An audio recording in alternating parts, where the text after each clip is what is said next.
काय ग, एवढ्या मोठ्या साम्राज्याची राणी मालकीण काय हे? मला मला पाणी हवंय, मला पाणी हवंय, मला पाणी हवंय. कोणी पाणी देतं का? पाणी पाणी सुद्धा मागता येत नाहीये तुला.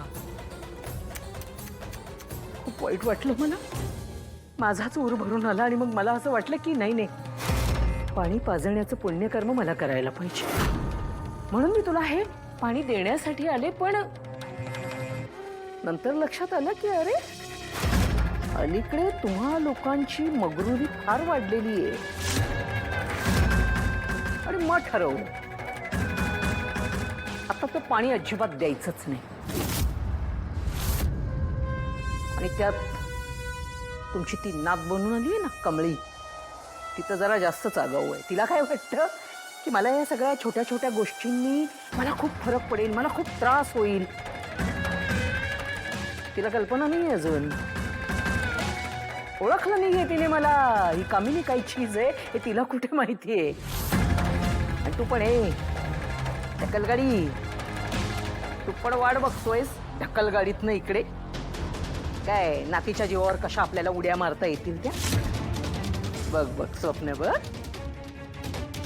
तुमची स्वप्न फक्त स्वप्नच ठेवणार आहे मी. तुम्हा लोकांचा जो काही माज आहे ना, तो मी असा उतरवणार आहे ना. विचारा बरं, विचारा ना, कसा उतरवणार आहे विचारा. विचार ना, अरे विचारा तर खरं ना. आता तुम्ही काही विचारतच नाही तर मग मी काय बोलणार. काय तुम्ही काय जिवंत आहात? हा, श्वास घेताय ना म्हणजे तुम्ही जिवंत आहात. आणि तुम्ही जिवंत आहात म्हणून तुम्ही जगताय. तुम्हाला माहिती आहे का मी काय करणार आहे? ही तुमची मोठी नात आली आहे ना,